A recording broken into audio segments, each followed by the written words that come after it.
سلام، وقتتون بخیر. یه خدا قوت حسابی به بچه‌های ریاضی و آرزوی موفقیت برای بچه‌های تجربی در آزمون فردا. خب بچه‌ها، قبل اینکه من بخوام سوالات آزمون امروز رو بررسی بکنم، یه دید کلی در مورد این آزمون بهتون بدم و مقایسهش کنم با آزمون اردیبهشت ماه. این که بچه‌ها این آزمون اصلا قابل مقایسه نیست از نظر سختی و شاید وقتگیر بودن با آزمونی که هم بچه‌های ریاضی هم بچه‌های تجربی توی کنکور اردیبهشت ماه تجربه کردن. حالا بریم با هم بررسی بکنیم ببینم شما موافقین یا نه. سوال 76 گفته شمار الکترون‌های ظرفیت اتم بچه‌ها کدام عنصر نصف شمار الکترون‌های دارای n مساوی 4 در اتم Se با عدد اتمی 34 یعنی سلنیومه. پس بچه‌ها اول من آرایش الکترونی سلنیوم رو می‌نویسم، میشه آرگون 3D.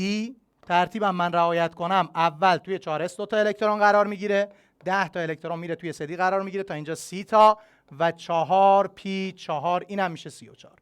صورت سوال به من گفته که الکترون هایی که من میخوام تعداد الکترون های ظرفیتی عنصر مورد نظرم باشه نصف الکترون های با n مساوی 4. بچه n این دوتا زیر لایه 4 دیگه، پس عملا میشه 6 دوم یعنی 3 تا الکترون. گزینه اول بچه عدد اتمی A برابر 20. خب میدونین که الکترون های ظرفیتیش بچه میشه 2 تا، یعنی در واقع 2 تا الکترون از همین آرگون بیشتر داره، پس 1 نمیتونه جواب سوال من باشه.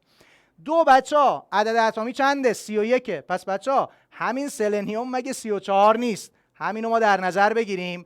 بیایم بچه 3 تا از این کم بکنیم، 34 3 تا کم کنم میرسم به 31 دیگه. پس الکترون های ظرفیتی بچه من برای این عنصر X31 در واقع گالیوم هست بخوام الکترون های ظرفیتیش رو مشخص کنم، ببینید از رو همینم میتونم بگم بچه 3 تا کم کنم توی P یه دونه الکترون میمونه، برای S 2 تا الکترون میمونه، پس مجموعش میشه چند تا؟ میشه 3 تا.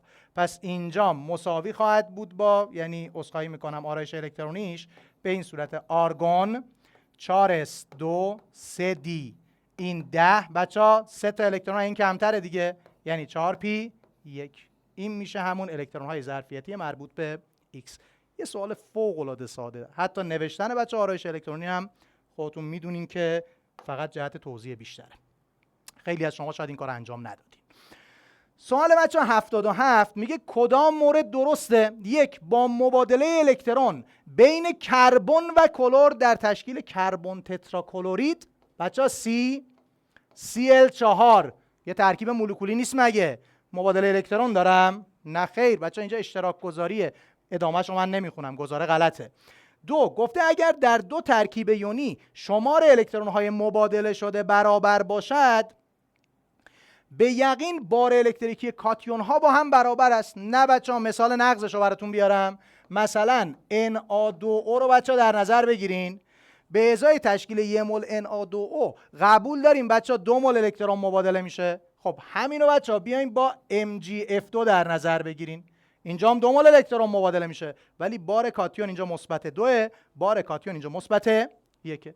پس این گزارم نمیتونه درست باشه. 3 گفته در بازگشت الکترون از لایه ششم به لایه دوم الکترونی در اتم عنصرهای لیتیوم و هیدروژن انرژی یکسانی آزاد می شود.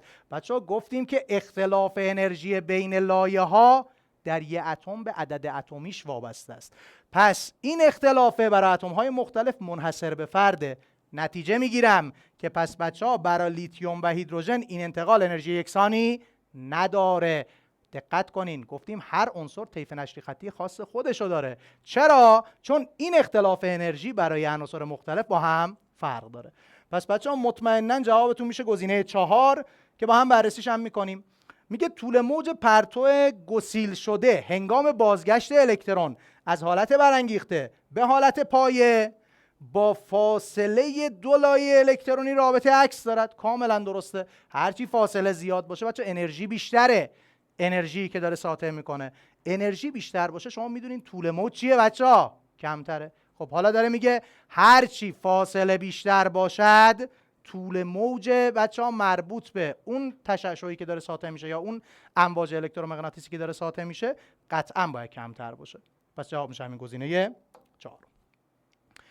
تست شماره 78 میگه اگر شمار الکترون های 3D در اتم X با شمار الکترون های 3P در لایه ظرفیت اتم Y برابر باشد، کدام مورد بچه میگه در مورد اونها نادرسته؟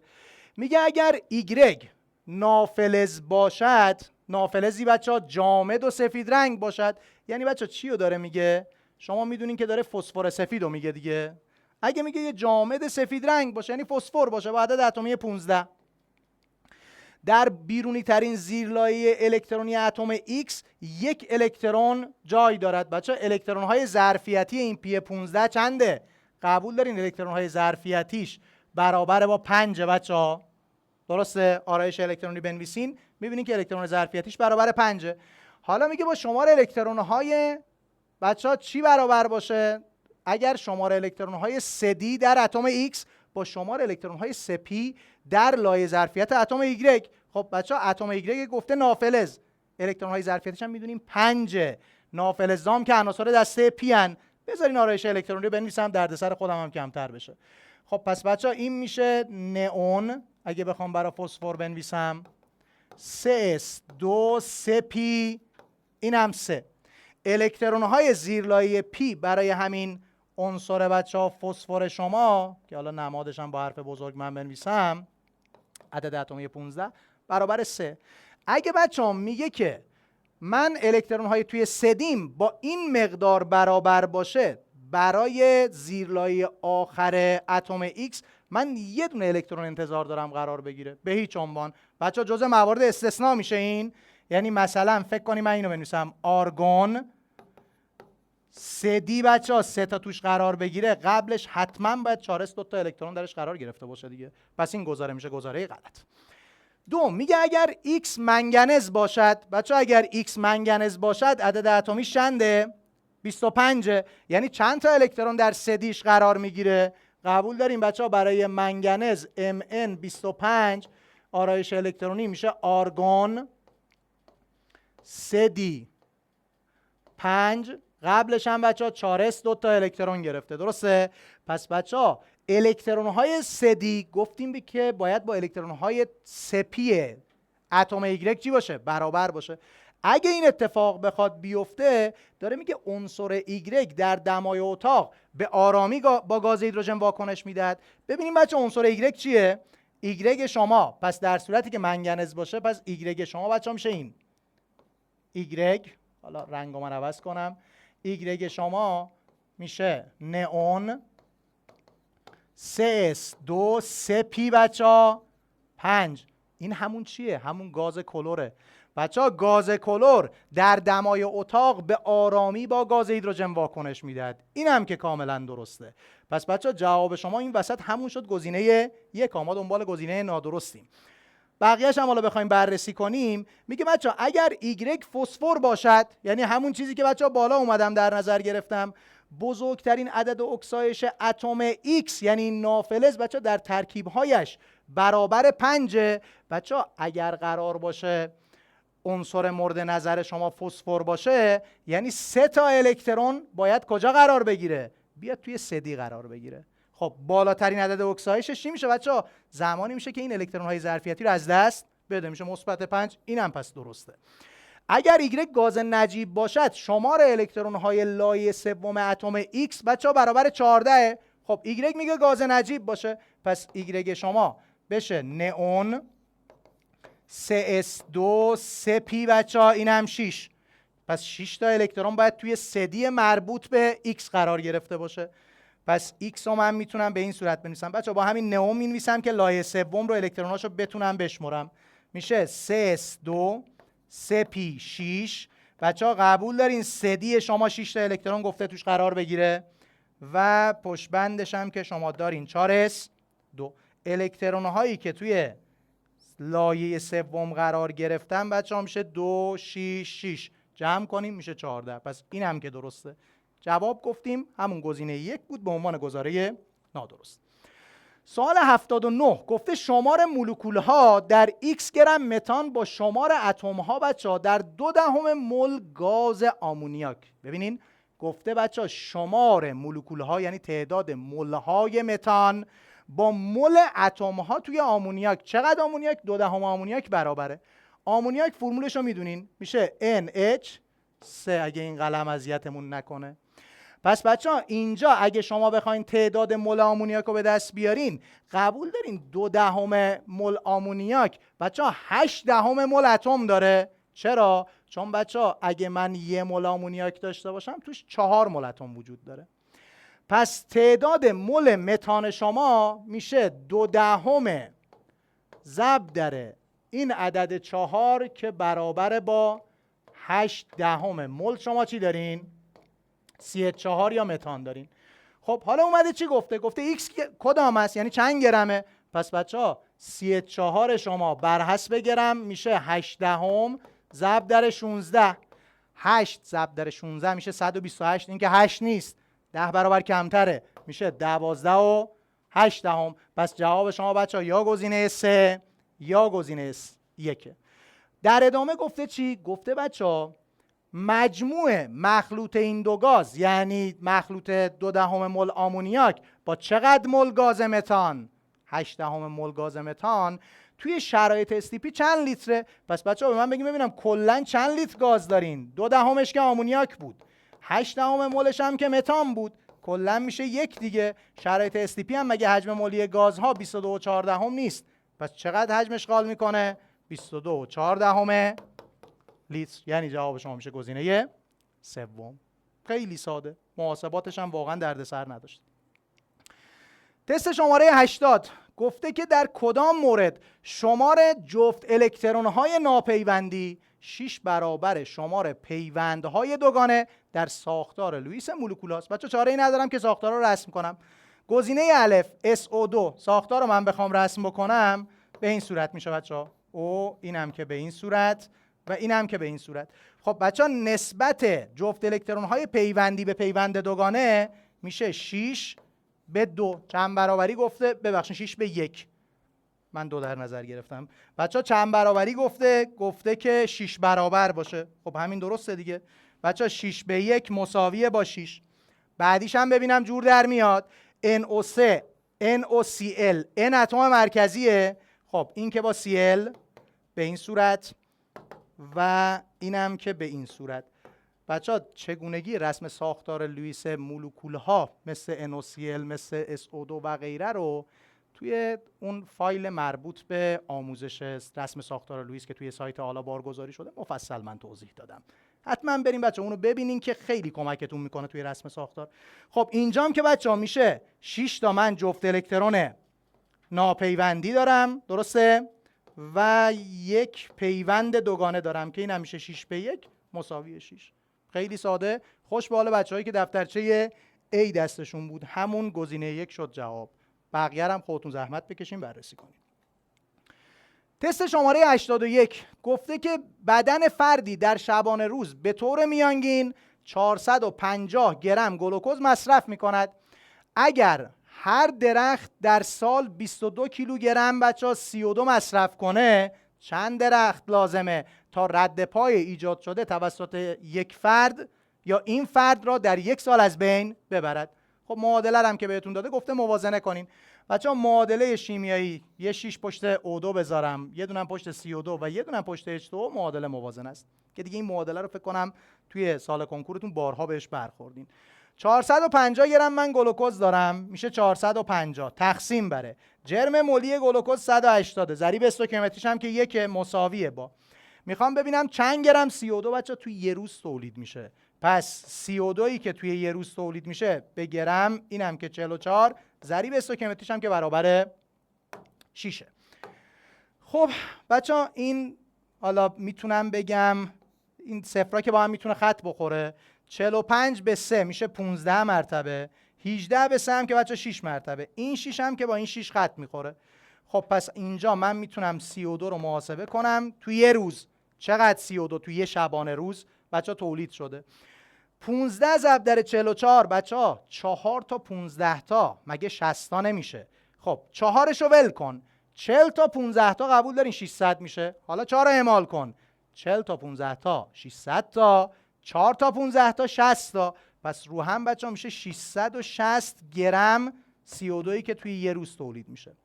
حالا میخوام ببینم که توی یه سال من چند تا درخت میخوام که این حجم از CO2، این مقدار CO2 که یه نفر توی یه سال البته تولید میکنه، یعنی اینو باید ضرب در 365 روز بکنم. چند تا درخت ما نیاز داریم که بچه‌ها بیاد این مقدار از CO2 رو برای ما دوباره طی فرایند فتوسنتز تبدیل بکنه به گلوکوز و اکسیژن. خب مقدار بچه CO2 که یه فرد توی یه سال تولید میکنه، من رنگ قلم رو عوض کنم، میشه 66 صدم گرم. میخوام کیلوگرم. قبول بچه‌ها؟ ضرب داره. من میخوام ببینم توی یه سال چقدر CO2 ما تولید میکنیم. اینم ضرب داره 365. خب این میشه جرم CO2 تولید شده توی یه سال بر حسب کیلوگرم. تقسیم بر بچه‌ها 22. چرا؟ چون خودش گفته هر یه درخت 22 کیلوگرم CO2 رو میتونه برای ما جذب بکنه و طی فرآیند فتوسنتز تبدیل کنه به گلوکوز و اکسیژن. خب بچه خیلی ساده، باز من رنگ قلم رو عوض کنم. این 22 با این بچه‌ها قبول داریم میشه 300. محاسبات دقت بکنین بچه‌ها. 300 ضرب در 365 در واقع 3، قلم اگه اذیتمون نکنه بچه‌ها، در واقع 3 ضرب در 3 × 65 هست یا نه؟ 3 تا 9 تا بچه‌ها. 5 که نمیتونه جواب باشه، 7 هم که نمیتونه بچه‌ها. 65 صدم باید ضرب در 3 بشه، پس مطمئنا 9 هم رد میکنه. شک نکنین جوابتون باید بشه چقدر؟ 11. بدون اینکه بچه‌ها توی محاسبات خودتون اذیت کنین. بارها من تکرار کردم برای حل تست کنکور 4 تا گزینه جلو چشمتونه، یکی جوابه. پس برای محاسبات بچه‌ها حتما ازشون کمک بگیرید. تست شماره 82 میگه حداکثر مقدار لیتیوم سولفات قابل انحلال در 27 و 48 گرم از محلول آن به ترتیب در دمای 0 درجه سلسیوس و 100 درجه سلسیوس برابر 7 و 8 گرم است. معادله انحلال پذیری بچه‌ها با فرض خطی بودن کدام است؟ خب بچه‌ها حد اکثر مقدار لیتیوم سولفاتی که حل میشه قبول دارین که همون بحث این که بخواد یه محلول سیر شده ای رو ایجاد بکنه همون بحث انحلال پذیریه. پس بچه‌ها اگه من توی دمای 0 درجه سلسیوس یعنی تتا 0 درجه سلسیوس باشه، اگه من 27 گرم محلول داشته باشم قبول داریم بچه‌ها، خودش تهش گفته دیگه 7 گرمش حل شونده است، قبول داریم 20 گرم آبه، 7 گرم حل شونده مساویه با. حالا بچه‌ها من برای اینکه بخوام معادله انحلال پذیری رو بنویسم، شما میدونین که باید توی 100 گرم آب حل شونده رو من مشخص کنم. آقا اگه من 100 گرم آب می‌داشتم چقدر حل شونده درش قرار می‌گرفت و حل می‌شد و محلول سیر شده در این دما ایجاد می‌کرد؟ ایکس شما بچه‌ها این با این 5 مرتبه، یعنی این میشه 5، این میشه 1، 5 هفتم که 35 گرم. پس توی دمای 0 درجه سلسیوس 35 گرم. بچه‌ها اینجا چند تا نکته رو از همین عدده میتونین استنباط کنین. نکته اول که کارو ساده میکنه، باعث میشه 4 و 2 گزینه مد نظر ما نباشن، اینه که بچه‌ها عرض از مبدأ نمودار شما باید چی باشه؟ 35 گرم باشه. چرا؟ چون توی دمای 0 درجه سلسیوس بچه‌ها 35 گرم از این نمک حل میشه. خب در دمای 100 درجه سلسیوس، حالا اگه تتا مساوی با 100 درجه سلسیوس باشه، اینجا بچه‌ها خودش گفته 40 گرم آب داشته باشی 8 گرم نمک لیتیوم سولفات داری. چرا؟ 48 گرم محلول دارم بچه‌ها، در دمای 100 درجه سلسیوس 8 گرم درش اون نمک وجود داره. پس اگر من 100 گرم از این محلول داشته باشم چقدر؟ بچه‌ها 100 به 40 هم که میدونین 2.5 ضرب در 8 هم که میشه 20 گرم. این هم از این. درسته بچه‌ها؟ حالا من بخوام نمودار انحلال پذیری رو رسم بکنم، قلممو عوض کنم که قاطی نشه با این. ببینید بچه‌ها، با توجه به این نموداری که من دارم اینجا براتون رسم میکنم، محور افقی رو که شما میدونین دماست، محور بچه‌ها عمودی رو شما میدونین که حل شونده است. خب توی دمای 0 درجه سلسیوس یعنی اینجا چقدر حل میشه؟ 35 گرم حل میشه. توی دمای بچه‌ها چند درجه سلسیوس؟ 100 درجه سلسیوس میشه مثلا به فرض بچه‌ها فکر کنین اینجا بشه 100 درجه سلسیوس، چقدر حل میشه؟ به فرض اینم بشه 20 گرم. 20 گرم حل می شود. پس بچه ها نمودار شما میشه این. خب عرض از مبدا رو دارم 35. نمودار که نزولیه، خب خدا رو شکر منفی بودن اصلا کمکی نمیکنه چون همش منفیه. بچه شیب این خط رو من بخوام به دست بیارم، قبول دارین که بچه کافیه که دلتای ایگرگ رو به دلتای ایکس تقسیم بکنم. دلتای ایگرگ شما 15، دلتای ایکس شما هم که چقدره؟ 100. فوق العاده راحت.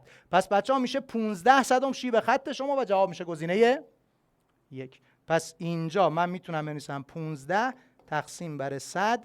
اینم میشه البته بچه چون حالت نهایی کمتر از حالت ابتدایی میشه منفی 15 تقسیم بر 100 که این میشه همون 15 صدم که شیب خط مد نظر ماست. تست شماره 83 میگه با توجه به شکل داده شده بچه این شکل پس از گذشت زمان مناسب کدام مورد اتفاق خواهد افتاد؟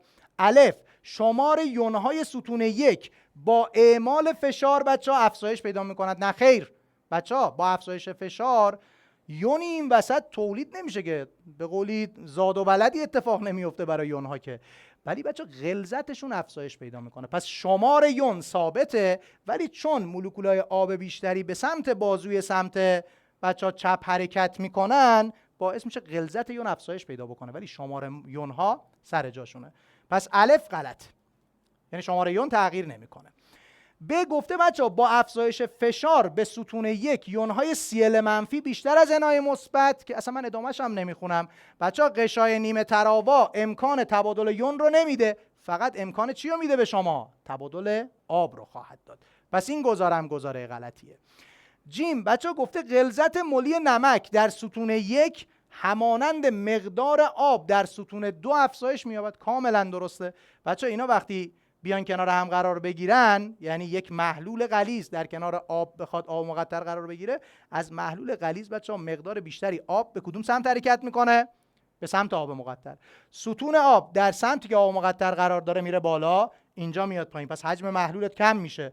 بچه‌ها غلظت یون ها چی میشه طبیعتاً؟ چون مقدار یون مقدار مولشون ثابته، وقتی حجمتون کم بشه طبق این رابطه غلظت مولاری مساویه با تعداد مول حل شونده بر روی حجم محلول بر حسب لیتر. چه اتفاقی میفته؟ غلظت مربوط به انای مثبت و سیل منفی یا همون نمک افزایش پیدا میکنه. خب پس بچه‌ها جواب شما میشه گزینه جیم که درسته. بچه‌ها الف و ب غلط بودن دیگه، من فراموش کردم که اصلا دنبال چی بودیم، کدوم گزاره ها درسته. همشون هم که بچه‌ها تمام گزینه ها دو گزاره ای هم، پس اگه الف و ب غلط باشه قطعا هم دال درسته. دیگه زحمت بکشین خودتون بچه‌ها دال رو بررسی بکنین. من فقط یه توضیح بدم، بذارین بررسی بکنم. این که بچه‌ها در مورد دال گفته با برداشتن غشای نیمه تراوا، خب غشای نیمه تراوا رو بردارین یه محلول همگن ایجاد میشه. کل حجم محلول شما چقدر میشه بچه‌ها؟ میشه 4 لیتر. 200 میلی لیتر اینجا، 200 میلی لیتر اینجا. تعداد مول NaCl شما چقدره بچه‌ها؟ 0.2. ببینین تعداد مول اینجا به دست میارم. غلظت مولاری در حجم میشه 0.2 لیتر از این محلولی که من داشتم ضرب در 1 مساوی با چقدر میشه بچه‌ها؟ میشه مساوی با 1/10. این میشه 200 تقسیم بر 14 که میشه 500 مولار. پس اینم کاملا درسته. تست شماره بچه‌ها 9 میگه در یک ظرف دارای 200 گرم محلول در دمای مشخص 20 گرم حل شونده ته‌نشین شده است. بچه‌ها میگه اگر افزایش دمای محلول باعث انحلال ماده ته‌نشین شده شود کدام مورد درست است؟ خب گزینه اول میگه انحلال مولکولی حل شونده مانند I2S یعنی یود در آب را توصیف میکند. بچه‌ها این که اصلا واقعا شوته. چرا؟ بچه‌ها وقتی من از یه ماده‌ای صحبت میکنم که محلوله، یعنی در دمای 25 درجه سلسیوس بیش از 1 گرم توی 100 گرم آب حل بشه. بچه‌ها I2 مگه یه مولکول ناقطبی نبود؟ پس توی آب به صورت محلول نخواهد بود، نامحلوله. پس این توصیف هیچ ربطی به گزاره اول نداره. ما هم دنبال گزاره درستیم دیگه، پس 1 غلطه. 2 گفته بچه‌ها محلول در حالت ابتدایی فراسیر شده و در حالت نهایی سیر شده است. دقت کنین بچه‌ها، وقتی محلول شما فراسیر شده باشه ما رسوبی ته ظرف نخواهیم داشت. در محلول فراسیر شدم حل شونده داخل محلول قرار داره. پس این گزارم غلطه. 3 میگه میتواند مربوط به انحلال بچه این، اما نمیتواند مربوط به انحلال کاین و 3 باشد. بچه دقت بکنین، اگر قرار باشه مربوط به انحلال سیاسه پی و 4 2 باشه، مطمئنا میتونه مربوط به اینم باشه. چرا؟ چون بچه انحلال پذیری این بیشتر از سیاسه پی و 4 2. یادتون نره که بچه کلسیم فسفات در آب نامحلول بود، ولی کاین و 3 انحلال پذیری خیلی خوبی توی آب داره. پس بچه قطعا جواب شما میشه گزینه 4. حالا با هم بررسی کنیم. میگه میتواند مربوط به انحلال MgSO4 که بچه توی آب محلول شیمی 10، اما نمیتواند مربوط به انحلال بچه BaSO4 باشد. بله این منطقیه. چرا؟ چون بچه باریوم سولفات در آب نامحلول بود. پس جواب شما شد همین گزینه 4 که این سوال خیلی به نظرم سوال قشنگی بود و از فصل 3 شیمی 10 این سوال طرح شده. میگه بچه برای کاهش 20% غلظت ملی محلول 1 مولار سدیم هیدروکسید با حجم نیم لیتر چند میلی لیتر آب مقطر لازم است. پس قسمت اول رو با هم حل کنیم. بچه 20% غلظت رو من کم کنم. خودش گفته چند مولار؟ 1 مولار. بچه 20% 1 مولار چقدر میشه؟ میشه 8 دیگه. پس غلظت نهایی بچه میگه 8 باشد. درسته؟ 20% کم بشه. از 1 من بیام یه 20% یا 2 کم بکنم، مساویه با بچه تعداد مول مربوط به سدیم هیدروکسید که شما بخواین غلظت رو با رقیق سازی بچه کم بکنین، قبول دارین تعداد مول NaOH تغییری نمیکنه. پس اینجام بچه که گفته 1 مولاره، من تعداد مول رو میتونم بنویسم 1 ضرب در نیم، پس همون نیم موله، تقسیم بره حجمی که من میخوام به دست بیارم وی، ببینم که توی چه حجمی این غلظت رو خواهد داشت. خب اینجا بچه‌ها وی رو من میتونم به دست بیارم که عملا میشه 5 بر روی 8. محاسبات ریاضی رو دقت کنیم. ممکنه بگین آقا یه ذره اذیته. میگم نه. ببینیم بچه‌ها من میتونم اینجوری بنویسم 5 تقسیم بر 8 رو من میتونم بنویسم 4 بچه‌ها به علاوه 1 تقسیم بر 8. حالا بچه‌ها اینو من میتونم به این صورت بنویسم 4/8 به علاوه 1/8. آقا 1/4 25 صدمه، 1/8 125,000. بچه‌ها 4/8 هم که نیمه. پس جواب چقدر ساده شد؟ این بچه‌ها میشه نیم، اینم میشه 125,000. خب حاصل میشه 625,000 لیتر. یعنی چند میلی لیتر؟ یعنی بچه‌ها اینقدر لیتر مساویه با 625 میلی لیتر. من دنبال اینم که چقدر آب اضافه کنم. نیم لیتر که خودش بود، درسته بچه‌ها؟ 125,000 لیتر من اومدم بهش اضافه کردم. یعنی چند میلی لیتر؟ یعنی 125 میلی لیتر. پس جواب شما یا باید بچه‌ها گزینه 3 باشد یا جواب شما باید گزینه 1 باشه. خب بریم سراغ ادامه. بعد گفته بچه‌ها و غلظت آن با 1 گرم بر لیتر چند درصد کاهش پیدا میکنه؟ خب بریم غلظت اولیه رو با 1 گرم بر لیتر به دست بیاریم. بچه‌ها من با نماد سی نشون میدم. غلظت معمولی رو گفته دیگه. C1 مساویه با نیم مول داری از NaOH. درسته؟ این بالا من محاسبه کردم. 1 لیتر داشت، نیم لیتر داشتین که محلولش هم 1 مولار بوده. جرم مولیش هم چقدره؟ 40. بچه‌ها این میشه گرم. توی چند لیتر بوده C1 شما؟ توی نیم. پس اینجا میشه 40 گرم بر لیتر. این غلظت اولیه. غلظت ثانویه یعنی حالت دوم مساویه با چند مول باز داشتیم بچه‌ها؟ همون مقدار بچه‌ها نیم مولی که ما حساب کردیم. پس عملا دوباره صورت نیم ضرب در 40، این میشه تعداد یا عذرخواهی میکنم حاصل ضربش میشه مقدار جرم NaOH که ما داریم، تقسیم بر حجم محلول شما بچه این دفعه چیه؟ 625 بذاریم با نماد علمی بنویسم ضرب در 10 به توان منفی 3 بچه لیتر. خب اینم محاسباتش انجام بدم میشه نیم ضرب در 40 بر روی بچه 625 رو من میتونم بنویسم 5 ضرب در 125 ضرب در 10 به توان منفی 3. میتونم بنویسم دیگه، درسته؟ خب این 5 با این میره میشه 1/10. 4 ضرب در 40 ضرب در 1/10 هم که بچه میشه 4. بچه اینم که 125,000 مثلا نیازی هم نبود با نماد علمی بنویسم، بالای توضیح هم دادم که به چه صورته. خب 125,000 من، پس بچه این ادامه شما میتونم بنویسم 4 تقسیم بر 1/8 دیگه، حاصل میشه چقدر؟ 32. آقا چقدر تغییر کرد؟ بچه ها از 40 گرم بر لیتر به 32 گرم بر لیتر 8 گرم بر لیتر تغییر کرده. چند درصده؟ 8 تقسیم بر اون غلظت اولیتون که 40 مساویه با 1/5. یه ضرب در 100. بچه 1/5 مگه همون 2/10 نبود؟ 2/10 ضرب در 100 میشه 20%. یعنی جواب شما میشه گزینه 1. سوال 2 قسمتی بود ولی واقعا بچه عدد رقماش هم اذیت کننده نبوده.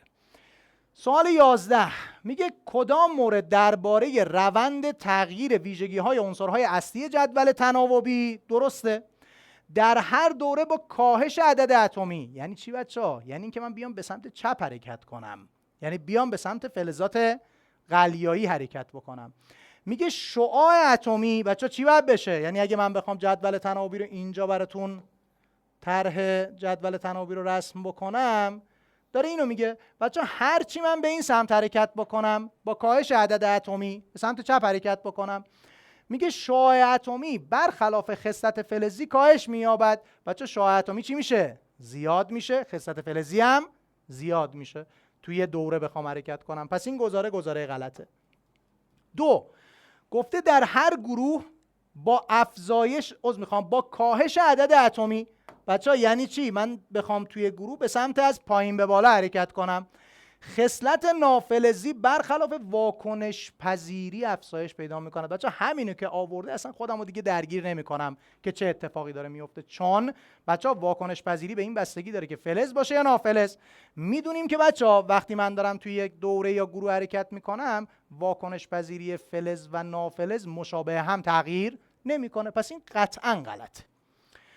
3 گفته در هر گروه با افزایش شعاع اتمی، یعنی بچه‌ها از بالا به پایین من بخوام حرکت کنم با رنگ سبز نشون میدم، با افزایش شعاع اتمی تمایل به جذب الکترون همانند خصلت نافلزی کاهش می‌یابد. کاملا درسته. بچه‌ها بالا و پایین حرکت بکنیم اتم شما شعاعش بیشتر میشه، پس خصلت فلزی بیشتر میشه، خصلت نافلزی کمتر میشه. داره میگه بچه‌ها هم خصلت نافلزیتون کم میشه هم تمایل به جذب الکترون که در واقع همون خصلت چیه؟ نافلزیه.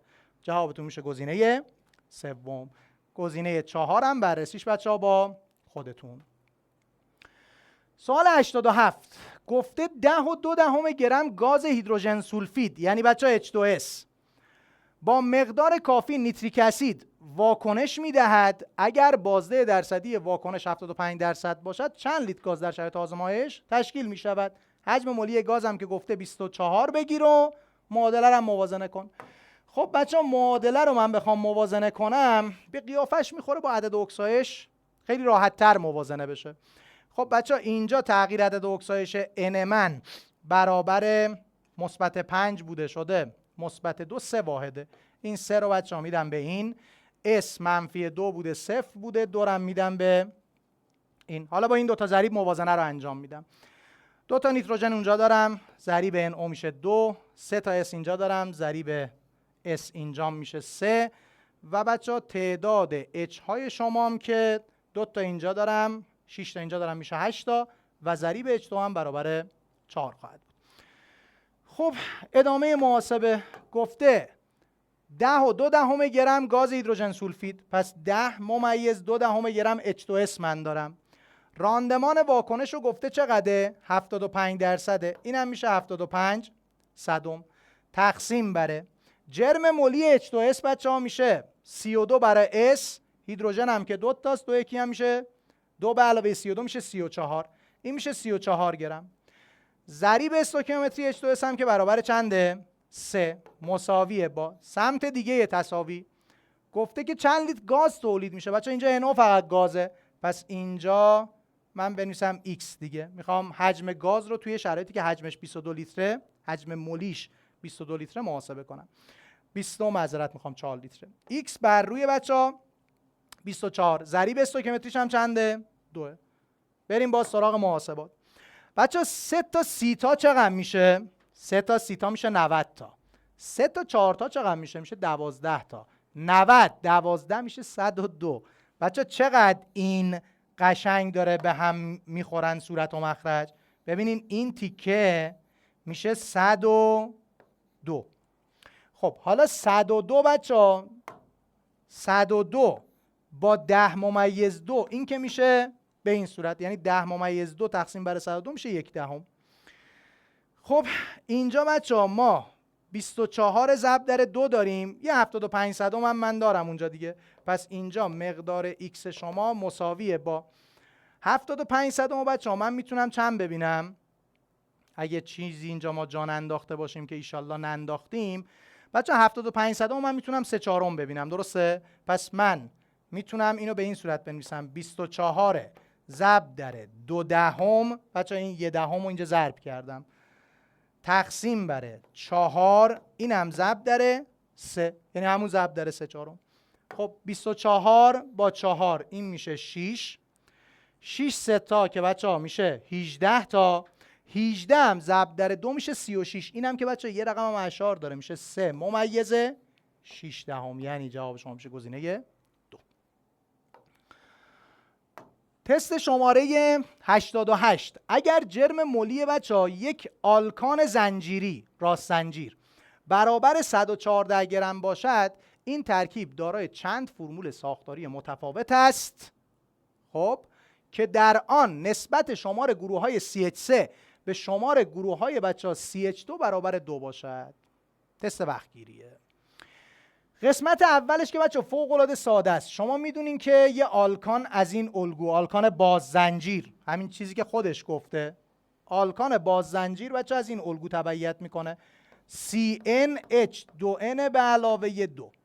پس اگه بچه ها من بخوام جرم ملی اینو به دست بیارم الگوش باید بشه 14n به علاوه 2 مساویه با خودش گفته جرم ملیش چقدره؟ 114. n که میدونین تعداد اتم های کربونه. پس عملا بچه ها شما دارین 14n مساویه با 112 که اینجا n شما مساوی میشه با بچه ها عدد 8. این میشه تعداد اتم های کربن شما. بچه یه شرط گذاشته میگه ساختار رو رسم کن شمار گروه های CH3 به گروه های CH2 برابر 2 باشد. این دیگه بچه وقتگیره، شما مجبورین که این ساختار رو رسم بکنین. خب بچه من چند تا ساختار ببینم جور در میاد اینجا. این زنجیرم 6 کربونه باشه و حالا من بچه کربن هایی که CH3 باشن رو با یه رنگ دیگه مشخص میکنم. یه شاخه اینجا، یه شاخه اینجا. بچه CH3 ها یه CH3 اینجا دارم، یه CH3 اینجا دارم، یه دونه اینجا دارم و یه دونه هم اینجا دارم. چند تا CH3 شد؟ بچه 4 تا. CH2 ها رم بیارم با آبی بچه ها مشخص کنم. این یه CH2 اینجا، یه CH2 هم اینجا. 4/2 اون نسبتی که میخواد اینجا رعایت شده. یه حالت دیگر هم بچه ها رنگای اینا یکی باشه. یه حالت دیگر هم من بخوام رسم بکنم میتونم اینم به این صورت رسم بکنم. یعنی باز با همون رنگ بچه اینو سر جاش نگه دارم، اینو ببرم اینجا. باز دقیقاً همون شرایط میشه.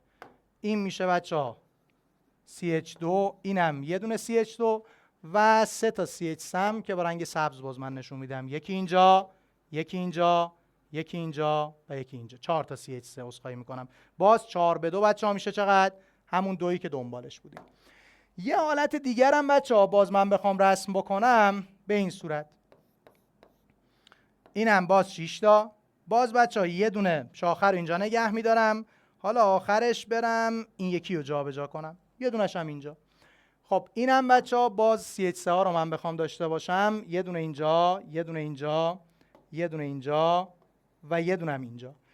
CH2 ها هم که یکی اینجاست و یکی هم بچه ها اینجاست. تا اینجا درسته؟ بخوام یه حالت دیگه هم رسم بکنم ببینیم باز بچه ها میشه یا نه. میتونم اینجوری رسم بکنم. دوباره یه 6 تا بچه ها روی کربن شماره مثلا 2 و 3 گذاشتم، روی کربن 2 و 4 گذاشتم، 2 و 5 هم گذاشتم. حالا یه دونم بچه ها بیاریم روی این 2 تا کربن، یه دونه اینجا قرار بگیره، یه دونم بچه ها بیاد اینجا قرار بگیره. باز متفاوت میشه.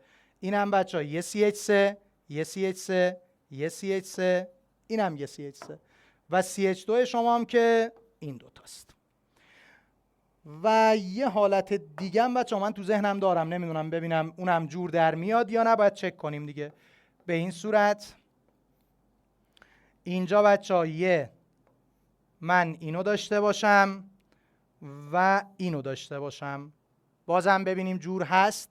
CH3 ها بچه یکی اینجا، یکی اینجا، یکی اینجا، یکی اینجا، بله اینم جور هست. بچه همه حالاتش میشه همین 5 تا موردی که من براتون رسم کردم دقیقاً. اینم 4 تا CH3 داره و 2 تا CH2. جواب میشه گزینه 3. شاید بچه وقت گیرترین سوالی که تا الان بررسی کردیم موافق باشین که همین باشه. و بچه راهی هم نداره، یعنی چاره‌ای ندارین که این ساختار رو شما باید رسم بکنین، دنبال نکته تستی برای حل همچین سوالی نباشین. عذرخواهی میکنم. میگه بچه اگه ظرفیت گرمایی ویژه مایع خالص M 2 برابر ظرفیت گرمایی ویژه مایع خالص بچه X باشد، یعنی چی؟ یعنی بچه من همینجا بنویسم دیگه، یعنی اینکه سی ام شما مساوی باشه با، که قلم اذیتمون نکنه، 2 تا سی X باشه. ظرفیت گرمایی ویژه‌شون رابطه‌شون اینه. میگه اگه گرمای داده شده به دو مایع برابر باشد، تغییر دمای M بچه‌ها نصف تغییر دمای X خواهد بود. خب بچه‌ها ما میدونیم که تغییرات دما در نتیجه مبادله گرما بچه‌ها با ظرفیت گرمایی چه رابطه‌ای داشت؟ با ظرفیت گرمایی ویژه وقتی جرما برابر بودن گفتیم رابطه عکس داره. پس بچه‌ها وقتی CM ظرفیت گرماییش 2 برابر CX، پس تغییر دمای M باید نصفش باشه. کاملا درسته. میگه اگه تغییر دمای X 4 برابر تغییر دمای M باشد، گرمای داده شده به M بچه‌ها نصف گرمای داده شده به X است. بریم اینو با هم بررسی کنیم. خب بچه‌ها میرم با همون معادلات مربوط به گرما، یعنی Q مساوی MC دلتا تتا میخوام این محاسبه رو انجام بدم. خب اینجا بچه‌ها گفته که نسبت گرمای این دوتا رو با هم بیام مقایسه بکنم دیگه. پس من میتونم بنویسم که گفته دما رو بچه‌ها من دارم یکی 4 برابر اون یکی باشه. پس بچه‌ها من میتونم Q رو داشته باشم که اینجا من تتا نوشتم خدا رو شکر. من بچه‌ها Q رو میتونم بنویسم MC دلتا تتا. درسته؟ خب از اینجا بچه‌ها دلتا تتا رو من میتونم داشته باشم Q بر روی M، اینم در C. معادله کلی من اینه دیگه. حالا بچه‌ها چی به من برگشته گفته؟ گفته اگه تغییر دمای X 4 برابر اون یکی باشه، یعنی چی؟ یعنی دلتای تتای مربوط به X مساوی 4 تا دلتای تتای مربوط به بچه‌ها چی باشه؟ M باشه. خب تو این رابطه من جاگذاری میکنم. نسبت QR رو خواسته دیگه. خب پس من میتونم بچه‌ها به این صورت بنویسم دلتای تتای X مساوی با 4 برابر دلتای تتای اینم M. قبوله؟ همینو من جاگذاری میکنم. دلتا تتای X رو بچه‌ها من میتونم بنویسم Q بر روی Q بنویسم بچه‌ها X دیگه، چون میخوام نسبت اینا رو به دست بیارم. اما که با هم برابرن کاری نداریم، ضرب داره. بچه‌ها CX رو ما بیاریم همون CX بنویسیم. این بشه مساویه با 4 تا 4 برابره. دوباره بچه این یکی Q M، اما که با هم برابرن ضرب داره. بچه ها قبول دارین CM 2 برابر CX، پس اینجا می نویسم 2 تا CX. خب همینو من بخوام حل کنم نسبت QR رو میتونم به دست بیارم. یه کوچولو وقتگیرم هست بچه ها. CX با این CX میره، M با این M خط میخوره، این 4 هم که بچه ها با این 2، پس اینجا نسبت چی به چی رو خواسته؟ گفته بچه ها گرمای داده شده به M نصف گرمای اون یکیه. خب پس من میتونم بنویسم Q M به Q X بچه ها مساوی چقدر خواهد بود؟ Q M شما به Q X شما مساوی دقیقاً بچه ها 1/2 خواهد بود. این هم که گزاره درستیه. قبوله بچه ها؟ بریم بعدی.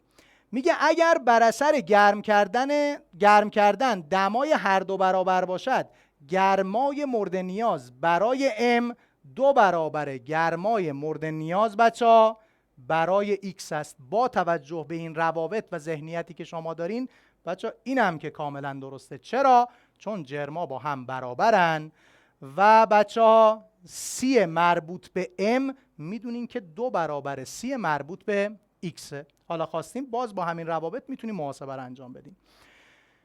پس جواب شما بچه‌ها قطعا باید گزینه 4 باشه و عبارت نادرستتون. 4 گفته اگه گرمایه داده شده به 2 مایع برابر باشد، یعنی این دوتا کیوها با هم برابر باشن. میگه نسبت ظرفیت گرمایی به ظرفیت گرمایی ویژه در m نصف همین نسبت در x. خب کیوها رو بچه‌ها که گفته با هم چی باشن؟ برابر باشن.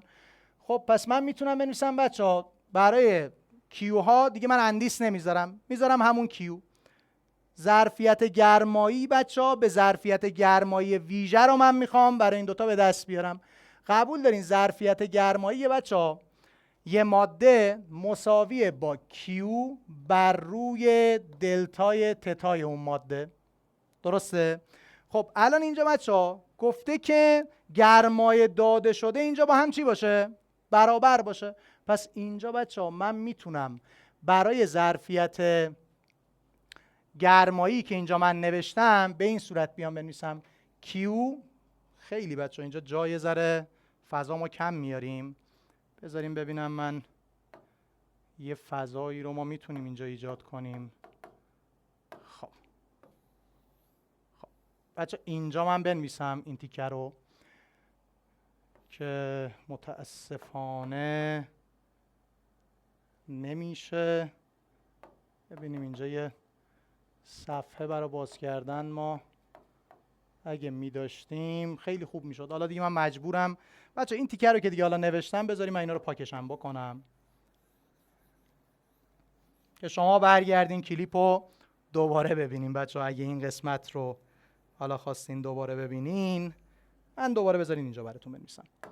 خب گفته بچه گرمایه داده شده به 2 تا مایع با هم برابر باشه. خب اینجا قبول داریم بچه کیو بر روی دلتا تتایی که شما برای اگه گرماها بچه‌ها بخواد با هم برابر باشه اینجا دلتا تتایی که بچه‌ها ایکس شما داره قبول دارین 2 برابره، چون نسبتی که اینجا وجود داره دلتا تتای ایکس شما بچه‌ها میشه 2 برابر دلتا تتای مربوط به ام شما. پس میتونم بنویسم که دلتا تتای این بچه کیو که برای هر دو ثابته این بشه دلتا تتای ایکس تقسیم بر بچه‌ها سی مربوط به x. سی مربوط به x چقدره؟ من با همون نماد سی x نشون میدم. این مجموعه رو خودش گفته بچه‌ها ظرفیت گرمایی تقسیم بر ظرفیت گرمایی ویژه اون ماده بر روی بچه‌ها دلتا دوباره کیو ها که گفتیم با هم برابره دلتا تتای بچه‌ها m میشه حالا 1/2 این مقدار. پس بچه‌ها اینو بذاریم من بنویسم دلتا تتای m. اینو اجازه بدیم بچه‌ها بنویسم 2 تا دلتا تتای m، چون میدونیم که دمایی که بچه‌ها اینجا من دارم 2 برابر. یا میتونستم اینو دلتا تتای x دوم بنویسم که دیگه ذره کارمون رو سخت میکرد. اینم تقسیم بر بچه‌ها 2 تا سی x. درسته؟ خب حالا بچه‌ها من اینو یکم مرتبش بکنم بالا میشه q در سی x بر روی 2 تا دلتای تتای m، پایین میشه سی x در q، البته 2 تا سی x دیگه 2 تا اگه بچه اشتباه نکرده باشم یه دونه q ببخشین بچه این طرف اون دور در دور نزدیک در نزدیک و من این یکشو ندیدم، یعنی یکو باید در نظر بگیریم دیگه بچه. این یه دونه کسره این هم یه دونه کسره، پس اینجا محاسبات ما اشتباه میشد. پس من میتونم بنویسم بچه Q این سی x رو باید بیارم پایین. با چه رنگی بود؟ با این رنگ بود. خب اینم در سی x. مخرج شما باز میشه Q، مخرج شما میشه Q در بچه یا بر روی 2 تا سی x در دلتای x. بچه حاصل این چند میشه؟ این هم به دردسر انداختیم خودمونو. تهش جواب در میاد 1. هرچند گفتم مثلا نیازی نبود اینو بررسی کنین، اون سه تا رو بررسی کردیم دیدیم درسته، پس مطمئناً جوابتون میشه گزینه چهارم، گزاره نادرست. خب بریم ادامه. 90 بچه گفته با توجه به اطلاعات داده شده به ازای مصرف 3 گرم اتان در این واکنشی که براتون آورده چند کیلوجول گرما آزاد می شود. خب بچه قانون حس دیگه، من میام نگاه میکنم اول گونه‌ای که فقط یه جا اومده باشه، C2H6 فقط توی معادله اول اومده، توی معادله هدف ضریبش 2، پس اینجا بچه این باید ضرب در 2 بشه. دلتا اچش هم ضرب در 2 میکنم، 2 تا 37 تا میشه 74 تا، یه دونه 100 هم اینجا داریم دیگه، 2 تا 100 تا میشه 200 تا، پس مجموع این ضرب در 2 بشه میشه منفی 274. یه نکته رو بچه‌ها من همیشه بهش تاکید کردم، این که در حل مسائل مربوط به قانون حس معادله مربوط به تولید یا تجزیه آب رو بذارین آخر برای جوره بار بررسی کنین. بریم سراغ سومی. بچه 32 در معادله آخر اومده، توی معادله هدف ضریبش 4، پس اینم باید ضرب در 2 بشه. 2 تا 566 تا بچه 2 تا 66 تا که میشه 132 تا، 2 تا 500 تا هم که میشه 1000 تا، پس اینم ضرب در 2 بشه میشه منفی 1132 هم که اینجاست. خب بچه توی معادله هدف 6 تا H2O دارم، این 6 تا H2O هم که فقط اینجاست، اصلا میتونستیم همون حالت یعنی توی مرحله دوم هم اینو بررسی کنیم، پس اینم کافیه یه ضرب در 3 بشه. خب بچه 3 تا 500 تا میشه 1500 تا، 3 تا 70 تا میشه 210 تا، بچه تا اینجا شد چقدر؟ شد 1710. 3 تا 8 تا هم که میشه 24 تا، پس میشه 1700 و بچه 34، درسته؟ 1730 و اینم 4، البته منفی اگه این ضرب در 3 بشه. خب مجموع اینا رو من بخوام حساب بکنم، کوچولو بچه اینو من بیارم اینورتر بنویسم، میشه منفی 1734. خب محاسباتش دیگه معمولا میدونین دیگه، این جمع و تفریقه یه کوچولو ممکنه اذیت کنه. بچه ها 1100 و 1700 قبول داریم میشه 2800. این خورده هاشو فعلا کاری ندارم که این خورده هایی هم که بچه اینجا وجود داره میشه 66. پس تا اینجا من دارم 2866. خب 2800 با 200 بچه ها قبول داریم میشه 3000. خب 3000 یه 66 اینجا دارم یه 74، 70 با 60 میشه 130، میشه 3130. اینجا یه 6 اینم میشه 3000 و بچه 140. اینم محاسباتش، یه 6 دارم یه 4 هم آخرش دارم دیگه. محاسبات دیگه مال 6 ابتدایی دیگه، خودتون انجام بدین. خب بچه این گرمای تولید شده به ازای سوختن 2 مول بچه از C2H6. من گرمای میخوام تولید شده به ازای مصرف 3 گرم اتان رو به دست بیارم. خب بچه اگه 2 مول اتان داشته باشم یعنی 2 تا 30 گرم جرم مولی اتان میشه 30 دیگه. عذرخواهی میکنم 2 تا 30 به علاوه 6 تا هیدروژن که جرم مولیشون میشه 30 مجموعش. چقدر انرژی آزاد میکنه؟ 31 40 کیلوجول انرژی آزاد میکنه، مساویه با اگه بچه 3 گرم بخواد بسوزه چقدر انرژی آزاد میکنه؟ محاسبات بچه این با این میشه 10، این 10 با این زده بشه. آقا 300 تقسیم بر 2 150، یه 14 هم که اینجا دارم اونم بیام تقسیم بر 2 بکنم میشه 7. پس x شما مساوی میشه با 157، یعنی گزینه سوم. تست شماره 91 میگه با توجه به واکنش داده شده اگر در مدت نیم دقیقه 11.2 لیتر گاز هیدروژن، بچه شرایط استاندارده یعنی چند مول؟ یعنی نیم مول گاز هیدروژن بخواد مصرف بشه، در مدت چند ثانیه میگه 0.4 مول آب تشکیل میشود. خب بچه اولین کاری که انجام میدم معادله رو من موازنه میکنم. اگه من بخوام بچه یه ضریب 2 پشت NH3 بذارم، یه ضریب 2 پشت NO2 باید قرار بدم، O میشه 4 تا، یه 4 باید پشت H2O قرار بدم و H 4 2 تا 8 تا 3 2 تا 6 تا، پس یه 7 هم بچه باید اینجا من قرار بدم. خب آر متوسط H2 رو من دارم، آر متوسط H2 مساویه با چقدر بوده؟ نیم مول تقسیم بر در نیم دقیقه مساویه با 1 مول برمین. خب حالا گفته بچه‌ها شما به من بگین ببینم توی چند ثانیه 0.4 مول آب تولید می شود. خب اول باید سرعت متوسط تولید آب رو به دست بیارم. آر متوسط H2O به ضریبش، آر متوسط بچه H2 هم به ضریبش، 1 تقسیم بر ضریب استوکیمتریش هم 7. H2O ببخشید من 7 نوشتم بچه 4. این میشه 4. پس اینجا آر متوسط H2O رو شما میتونیم به دست بیاریم برابر با 4/7. خب خیلی ساده. شما میدونین که سرعت متوسط مصرف یا تولید یه ماده رو بچه‌ها من میتونم از رابطه دلتای N به دلتای T به دست بیارم. چون اینجا H2O داره تولید میشه دیگه علامت منفی رو میدونین که نمیذاریم. خب دلتا N بچه‌ها چقدره؟ میگه 0.4 مول میخوام آب تشکیل بشه. پس 0.4 تقسیم بر دلتا T چقدره؟ نمیدونم، میخوام محاسبهش کنم. سرعت چقدر بود؟ 4/7 بود. خب پس اینجا بچه 14 بود که با 4 ساده میشه. دلتا تی شما میشه 7. 7 البته چی؟ دقیقه. اگه بخوام به ثانیه به دست بیارم میشه 7 ضرب در 60، در واقع 7 6 میشه 42 ثانیه، یعنی گزینه دوم. تست شماره 92 که خیلی جالبه بچه ها، خیلی جالبه. گفته با توجه به اطلاعات واکنش داده شده اگر از سوختن کامل 0.2 مول متانول بچه ها 144 کیلوجول گرما آزاد شود و آنتالپی سوختن پروپین، یعنی بچه ها این برابر 2.7 آنتالپی سوختن متانول باشد، پس بچه ها من اول باید آنتالپی سوختن متانول رو به دست بیارم. 0.2 اینقدر بوده. قبول دارین آنتالپی سوختن یعنی گرمای آزاد شده به هنگام سوختن کامل 1 مول از یک ماده. بچه‌ها 0.2 اینقدر باشه اینو 5 برابر کنم برای 1 مول دیگه. پس من میتونم این تناسب استفاده کنم.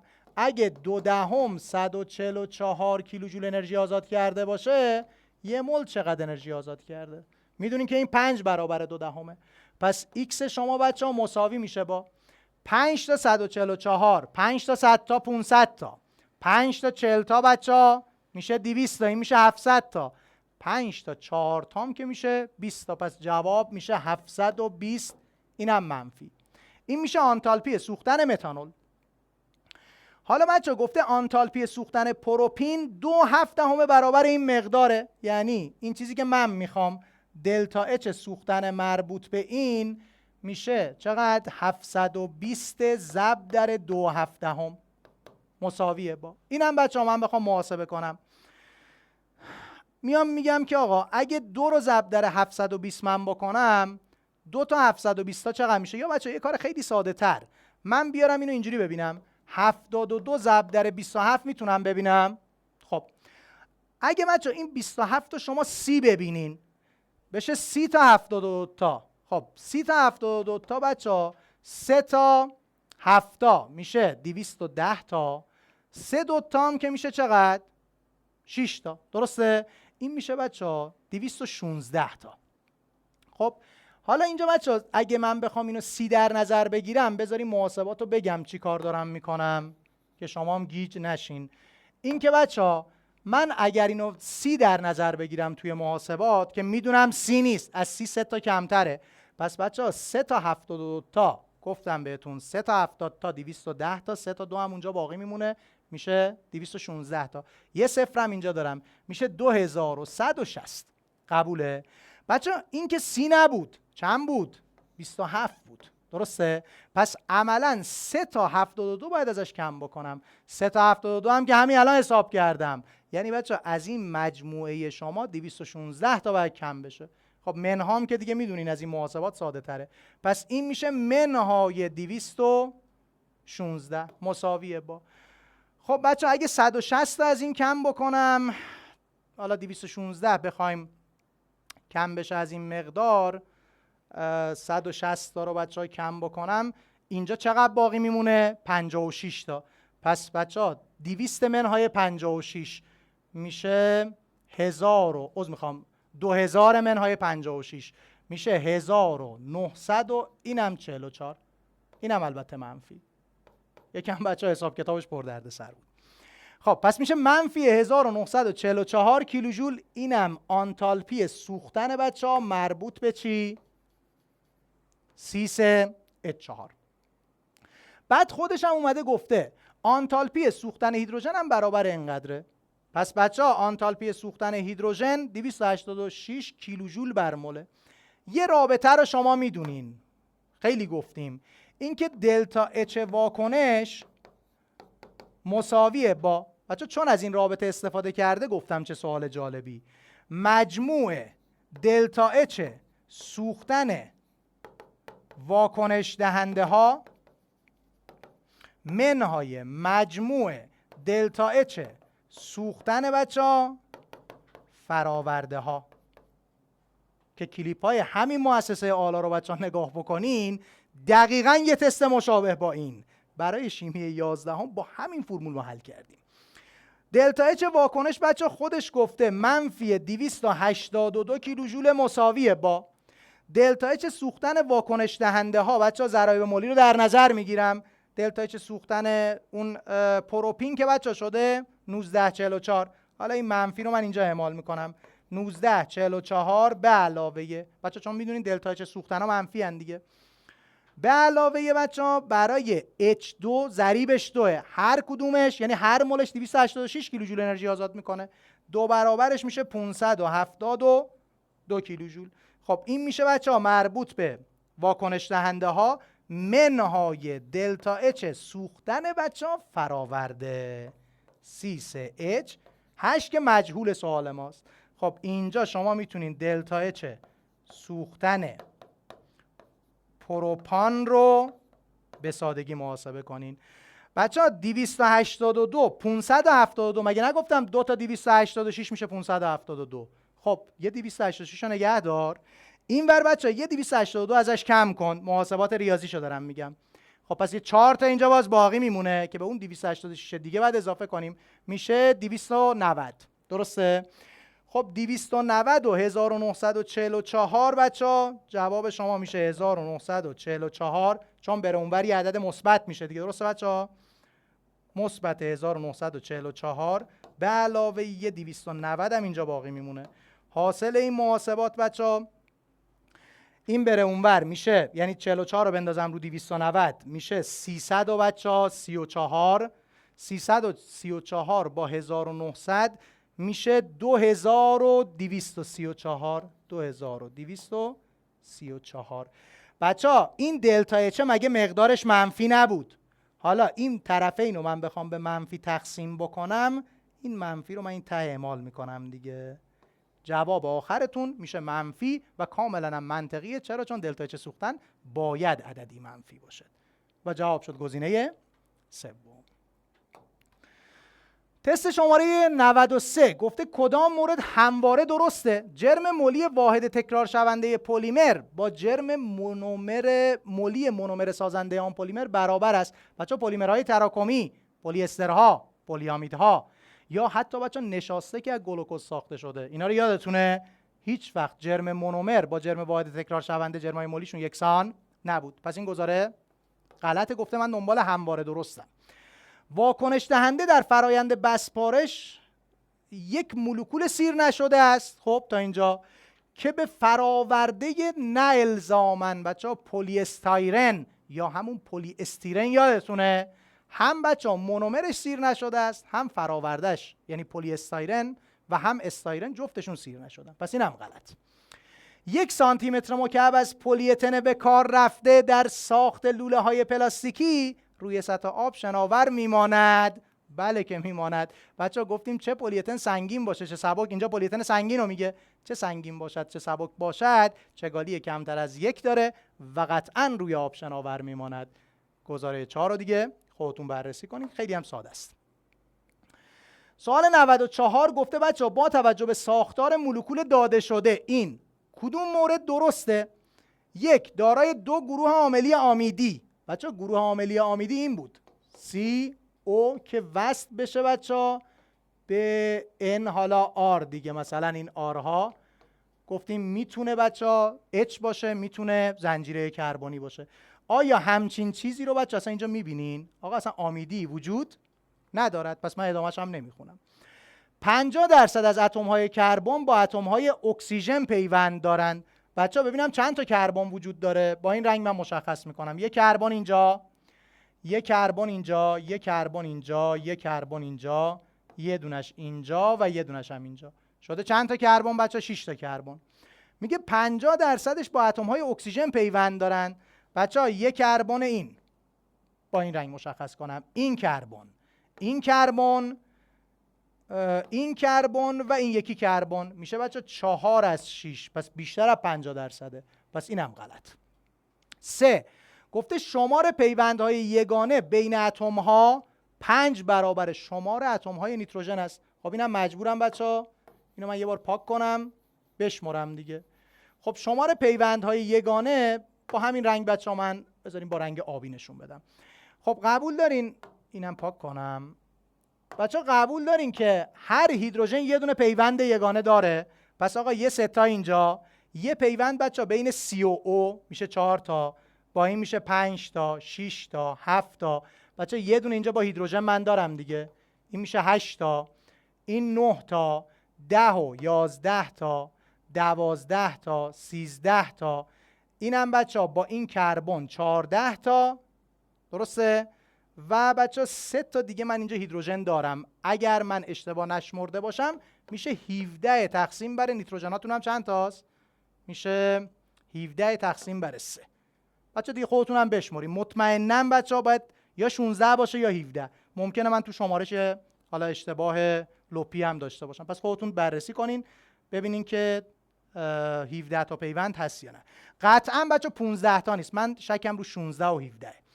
خب پس بچه قطعا این پس میشه باز غلط. 4 گفته تفاوت شماره با قرمز می‌نویسم، حالا نارنجی، تفاوت شمار اتم‌های کربن دارای عدد اکسایش مثبت. بچه عدد اکسایش این کربن چنده؟ عذرخواهی میکنم، با مفهوم مربوط به محاسبه عدد اکسایش از روی ساختار لوئیس به سادگی میتونین اینو حساب بکنین. دارایی الکترونی بچه این کربن میشه عملاً 6 تا، پس 4 که شماره گروه هستیشه میشه 4 منهای 6، این میشه -2. بذارین دیگه بچه محاسبهش رو فقط آخرش رو من بنویسم.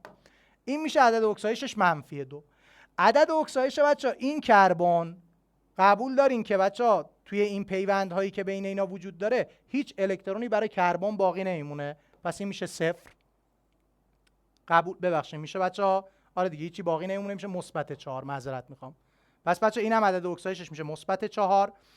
برای بچه این یکی کربن عدد اکسایشی که ما میتونیم داشته باشیم، خب اینجا بچه 3 تا، البته 2 تا با اون 4 تا، این عدد اکسایش شما بچه اینجا میشه برابر با 0، چون بچه این کامل به این داده میشه، برای هیدروژن رو میگیره و این اشتراکی که اینجا وجود داره. عدد اکسایش مربوط به بچه کربنی که اینجا وجود داره، 3 تا اینجا، 3 تا الکترون هم اینجا، این هم میشه بچه برابر با -1 عدد اکسایشش. عدد اکسایش کربنی هم که اینجا وجود داره بچه میشه یه دونه الکترون من اینجا دارم، اینجا و اینجا هم که نمیگیره، میشه -3. عدد اکسایش بچه کربنی هم که اینجا وجود داره با او، اینم دقیقاً همون -2 میشه. خب حالا من چند تا منفی دارم؟ 2 تا منفی دارم، درسته؟ چند تا مثبت دارم؟ عدد اکسایش 3 تا. 3 منهای 2 مساویه با 1. اینم که همینو گفته دیگه. گفته بچه اختلاف اتم‌های کربن با عدد اکسایش مثبت و منفی برابر 1. یکم پردردسر بود واقعاً. اینم شاید میتونیم بگیم دومین تست پردردسر این سوال بوده، این آزمون بود.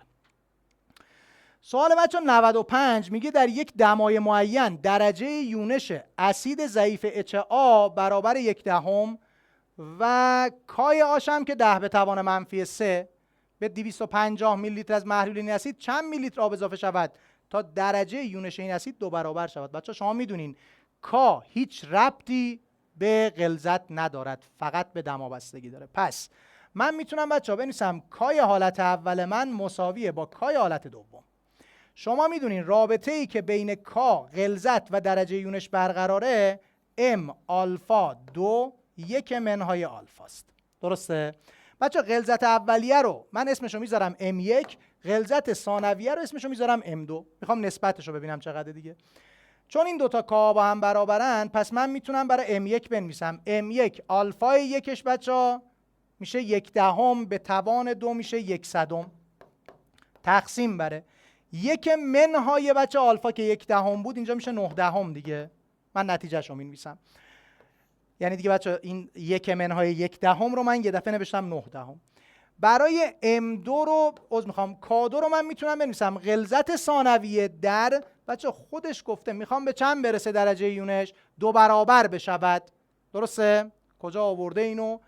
گفته درجه یونش این اسید 2 برابر بشه. پس اینو کافیه که بچه 2 برابر کنم، یعنی 2/10 به توان 2 میشه چقدر؟ 400. تقسیم بر بچه باز 1 منهای درجه یونش شما که میخوام 2/10 بشه، پس این میشه بچه مخرج شما هم 1 منهای 2/10 میشه 8/10 دیگه. بریم سراغ محاسبات عددی. این با این میشه 4، اینم که با این که 9 باقی میمونه، این 8. خب بچه 4/8 میشه همون نیم. پس من میتونم بگم که نسبت M1 به M2 مساویه با چقدر بچه؟ 4.5. یعنی چی؟ یعنی غلظت بچه اولیه من 4.5 برابر M2. نتیجه چی میشه؟ این که بچه M2 من یعنی اون ظرف دوم من محتویاتش بچه 4.5 برابر رقیق شده، یعنی آب بهش اضافه شده. خب پس من بچه حجم اولیه‌ای که من دارم و 4.5 برابر میکنم. پس اینجا حجم نهایی که اسمشو میذارم حجم 2 مساویه با 250 ضرب در 4.5. 4 تا 250 تا میشه 1000. حالا بچه نیم 250 که 125، اینم میشه 1125 میلی لیتر حجم محلول نهاییتونه. ولی گفته چقدر من باید بهش آب اضافه کنم. بچه 250 میلی لیتر مگه حجم اولیه نبود؟ پس 1125 منهای 250 مساویه با بچه قبول دارین یه 125 از 250 کم کنم یه 125 تازه برای 250 باز باقی میمونه. پس اینجا میشه 1000 منهای انگار 125. از 1000 دوباره یه 125 تا باید کم بکنم میشه 875. بچه قلق‌های محاسباتی رو یه خودتون باید به دست بیارین. ممکنه بگین آقا این قلقی که استفاده کردی کارو سخت‌تر کرده. اتفاقا من خودم فکر میکنم خیلی کار ساده تر میشه. سال کنکور برای بچهای سال بعد دارم میگم، توی سال کنکور سعی کنین حتما ماشین حساب بذارین کنار. پس بچه ته ماجرا اینه 1125 منهای 250 میشه 875 میلی لیتر آبی که من باید بیام به این مجموعه اضافه کنم. یا بچه اون نکته‌ای که بهتون گفتم با گزینه‌ها نمیخواد خودت اذیت کنی. 250 تا از 1125 کم کنی 650 و 750 که نمیشه. خود 1125 هم که نمیشه. پس جوابت میشه گزینه 2. تست شماره 96 میگه اگر پس از واکنش 1.2 گرم فلز کلسیم با 2 لیتر محلول هیدروکلوریک اسید pH محلول نهایی برابر چقدر بشه؟ 1.7 شود، غلظت مولی یون کلورید در محلول کدام است؟ پس بچه اول من میام چیکار میکنم؟ غلظت HCl مصرف شده رو به دست میارم. این مصرفی. قبول دارین که بچه کل HCl'i که من تو این محیط دارم میشه منبع Cl منفی که تو این واکنش وجود داره. همینجا Cl منفی محلوله، همون ور محلوله. پس کافیه که من غلظت HCl رو داشته باشم، غلظت کلش رو، چه مصرفی چه مقداری که باقی مونده. از روی اون من میتونم تعداد حالا مول و همچنین غلظت Cl منفی هم داشته باشم. خب HCl بچه ها مقدار مصرفیش گفته 1.2 گرم. حالا اینو من 2 نقطه بذارم. 1.2 گرم کلسیم دارم. جرم مولی کلسیم 40، ضریب استوکیومتریش 1، معادلش هم خدا رو شکر خودش موازنه کرده، مساویه با 2 لیتر بچه ها محلول هیدروکلوریک اسید 2 ضرب در غلظتش رو من نمیدونم میذارم M میشه مول، ضریب استوکیومتری اینم که برابر چنده؟ 2. پس بچه ها اینجا مولاریته مربوط به HCl'i که مصرف شده برابر میشه با 12 تقسیم بر 40 میشه 3 دهم. 1.2 تقسیم بر 40 میشه 300. پس این میشه 300 مولار. پس بچه این غلظت مصرفی HCl. یه مقدارم قبول دارین HCl باقی مونده. چرا؟ چون pH بچه 1.7 اسید قویه، هر اندازه HCl توی محیط باشه همون اندازه هم H مثبت توی محیط دارین. چرا؟ چون کامل تفکیک یونش اتفاق میفته. پس این هم میشه بچه HCl باقی مانده که برابره با همون غلظت H مثبت. اینم بنویسم برابره با همون غلظت H مثبت که اینم مساویه با میشه 10 به توان منفی 1.7 که این مساویه با 10 به توان منفی 2 ضرب در 10 به توان 3 که اینم میشه بچه چقدر؟ 200 مولار HCl'i که باقی مونده. HCl اولیه من که بچه ها Cl منفی از اونجا برا من باقی مونده توی محلول چقدره؟ میگم مجموع اینها میشه 500 مولار. خب گفته بچه ها غلظت ملی یون کلراید در این محلول چقدر است؟ 500. پس جواب شما یا باید گزینه 2 باشد یا باید بچه ها جواب شما گزینه 1 باشه. ادامه چی گفته؟ گفته و چند گرم گاز هیدروژن تشکیل می شود. دیگه اینم خیلی ساده است بچه ها. دوباره 1.2 تقسیم بر 40 مساویه با چند گرم گاز هیدروژن جرم مولیش 2 ضریب استوکیومتریش هم که 1 ایکس شما مساویه بچه این شد 300 دیگه. 2 تا 300 میشه 600 گرم، یعنی گزینه 1. تست شماره 97 میگه کدام مورد در کدام مورد بچه ها، حالا خواستم بخونم در مورده، کدام مورد درست است؟ میگه 1 بچه در واکنش محلول هیدروکلوریک اسید و محلول سدیم هیدروکسید یونهای Na مثبت و Cl منفی یون ناظرن دیگه، دست نخورده باقی میمونن. کاملا هم درسته و تمام. بچه ها رحم کنین 3 تا گزینه دیگر هم خودتون بررسی کنین. گزینه های بچه سختی انشالله که بافتشون که معلومه نیست دیگه، خودتون بررسی کنین. تست شماره 98 میگه بچه با توجه به اطلاعات داده شده، قبل اینکه بچه این تست رو من بررسی کنم بگم یکی از تست‌های مشکل دار کنکور شما، یعنی کنکور بچه‌های ریاضی، همین بوده. بررسی کنیم دلیلم بگم بعد قضاوت با خودتون. میگه بچه‌ها با توجه به اطلاعات داده شده کدام مورد درباره سلول گالوانی استاندارد تشکیل شده از X و Y درسته؟ بچه‌ها یه 2 تا نیم واکنش بهتون داده. E0 رو اومده برای شما داخل قدر مطلق گذاشت، یعنی تو نمیتونی با نیم واکنش‌ها تشخیص بدی که E0 مثبت یا منفیه، ولی 2 تا راهنمایی داده. میگه در سلول گالوانی استاندارد تشکیل شده از Y و گاز هیدروژن کاتیون‌های H مثبت به سمت بچه‌ها نیم سلول Y میروند. بچه‌ها توی سلول گالوانی کاتیون به سمت کاتود نمیرفت مگه؟ پس بنابراین Y شما چیه بچه‌ها؟ کاتوده. اگر Y کاتود باشه شما میدونین که بچه‌ها E0 مربوط به هیدروژن برابر 0. پس این عدد شما حتما یه عدد مثبته. قبول؟ قسمت بعدی بچه‌ها میگه محلول حاوی XCl2، یعنی آقا X من چی داشته باشم؟ دوباره مثبت داشته باشم، را میتوان در ظرفی از جنس Y نگهداری کرد. یعنی بچه‌ها قدرت کاهندگی X شما بیشتر از Y، یعنی مطمئن باشین اینم میشه چقدر؟ منفی 14 ولت. خب با همین نکات بریم سراغ بچه‌ها گزینه ها. میگه 1 نیروی الکتروموتوری سلول برابر 74 صدم ولت. آقا EMF مگه مساویه با E0 کاتود منهای E0 بچه‌ها آنود نیست که این میشه E0 کاتود شما 34 صدم ولت منهای منفی 14 ولت، جواب میشه 74 صدم ولت. پس این گزینه بچه‌ها گزینه درسته. بریم بقیه هم بررسی کنیم. بچه 2 گفته 4 مول الکترون مبادله می شود. برم قسمت بعدیشو ببینم حالا هر چند مول الکترون مبادله میشه. 4 مول الکترون که میدونیم بچه مبادله نمیشه. چرا؟ چون این X دوباره مثبت، اینم X اینجا Y دوباره مثبت تبدیل به Y میشه، اینجا X دوباره مثبت تبدیل به X شده تو این نیم واکنش، این داره اکسایش پیدا میکنه، X دوباره مثبت برای شما ایجاد میشه. پس 2 مول الکترون داره مبادله میشه. ولش کنیم. میگم مثلا نمیخواد به اینم دقت کنیم. و گفته با Y کاهنده است. بچه‌ها بهتون گفتیم Y E0ش مثبته، پس نمیتونه اینجا کاهنده باشه. پس این گزارم غلطه. ما دنبال گزاره درستیم دیگه که 1 رو مشخص کردیم. بریم بعدی.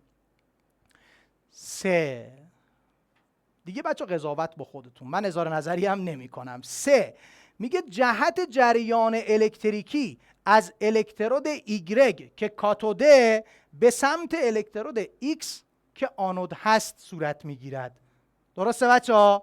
جهت جریان الکتریکی از الکترود ایگرگ، ایگرگ مگه کاتود نیست؟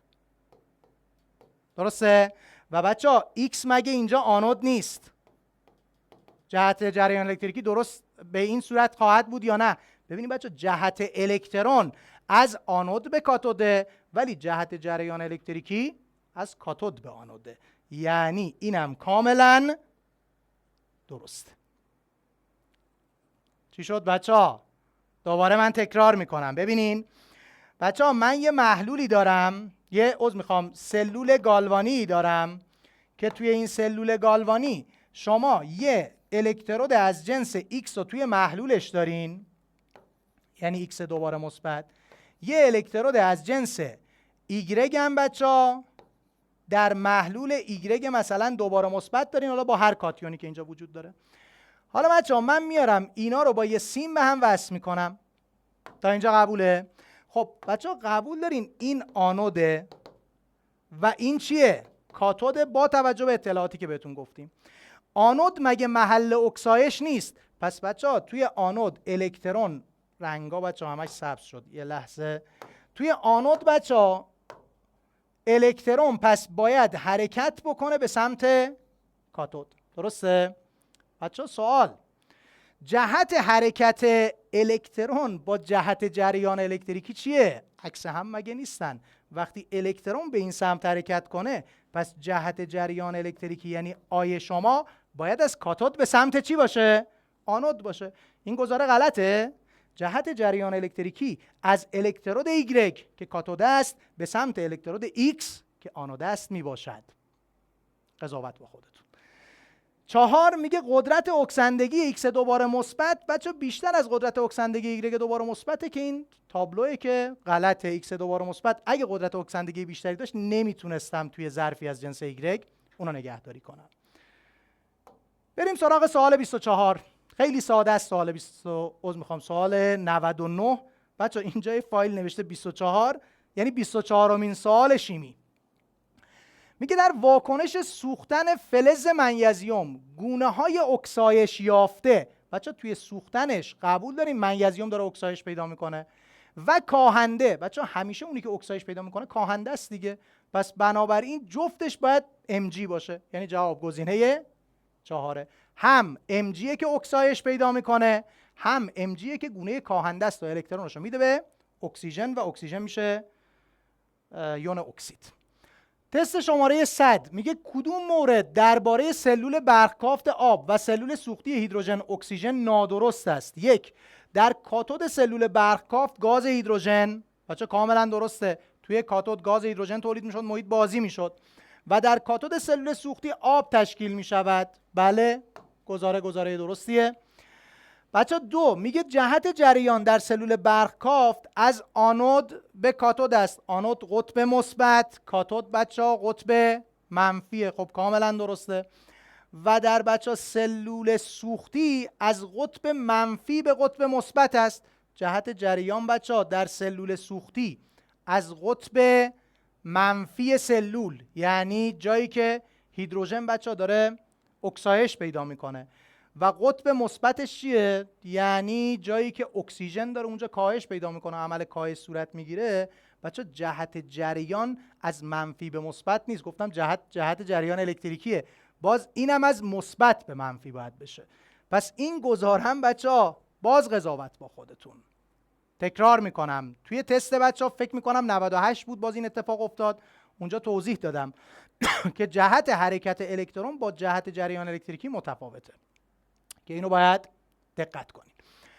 3 بچه گفته از واکنش یکی از فراورده های نیم واکنش آنودی سلول برق‌کافت و گاز ورودی به آنود. بچه آنود برق‌کافت، سلول برق‌کافت قبول دارین؟ گفتم حواستون باشه قانون 4A، آنود، اکسایش، اکسیژن، و بچه همون آنود دیگه اونجا گفتم دیگه، و اسیدی. 4مین آش یعنی 4مین الفش رو فراموش کردم، 4مین میشد اسیدی. بچه بعد دوباره میگم آنود، اکسایش اتفاق میفته، اکسیژن تولید میشه و محیط اسیدی میشه. اونم قانون 4 خودمون بود.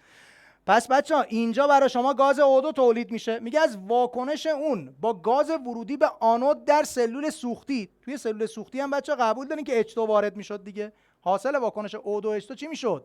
تولید آبه. پس این گزاره درستیه. 4 میگه شمار الکترون های نیم واکنش آنودی سلول برقکاف. بچه‌ها نیم واکنش آنودی سلول برقکاف یعنی این 2 تا H2O تبدیل میشه به 4 تا H مثبت به علاوه 4 تا الکترون به علاوه گاز اکسیژن. چند تا الکترون؟ 4 تا. 2 برابر شمار الکترون های نیم واکنش کاتودی سلول سوختی است. بچه‌ها توی سلول سوختی هم O2 وارد میشه. چند تا الکترون میگیره؟ 4 تا الکترون میگیره. خب اینجا برای شما بچه‌ها 2 تا اوی دوباره منفی تولید میشه. چی شد باز؟ بازم قضاوت با خودتون بچه‌ها. پس این گزاره هم گزاره درستی خودتون بگین. چند تا جواب داشت؟ بماند. تست شماره 101 میگه کدوم مورد نادرسته؟ شعاع اتمی کربن معیار مناسبی از سنجش میزان ضخامت گرافن است. راست میگه دیگه بچه‌ها. گرافن مگه نگفتیم یک ماده دو بعدی است، ضخامتش به اندازه اتم کربونه. پس عملا بچه‌ها میتونیم از ضخامت صرف نظر بکنیم، دو بعدون رو در نظر بگیریم. 2 گفته تکه کوچک از گرافیت را میتوان در یک لیوان آب به صورت شناور نگه داشت. همین غلطه دیگه بچه‌ها. شما میدونین که هم الماس هم گرافیت چگالیشون از آب بالاتر بود، در نتیجه شناور باقی نمیمونه، تو آب فرو میره. پس گزینه نادرست شما همون میشه گزینه 2، 3 و 4 هم بررسیش با خودتون. 102 میگه بچه‌ها اگر در مورد کربونیل سولفید به جای اتم گوگرد اتم اکسیژن قرار گیرد، بچه‌ها یعنی این کربونیل سولفید CO اینم S، میگه به جای گوگردش من بیام چی بذارم؟ O بذارم. خب بچه همینجا که نگاه بکنین یه مولکول قطبی تبدیل شد به یه مولکول ناقطبی. میگه کدوم مورد درباره تغییر ویژگی های آن در تبدیل به مولکول جدید درست است؟ خب تغییر گشتاور دو قطبی دیگه.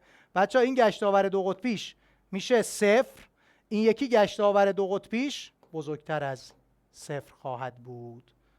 پس جواب میشه همین گزینه یک. حالا بقیه‌اش هم می‌خوایم بررسی کنیم. عذرخواهی میکنم. بچه‌ها میگه تغییر علامت بار جزئی اتم مرکزی. خب بار جزئی اتم مرکزی توی هر دوشون بچه‌ها مثبته.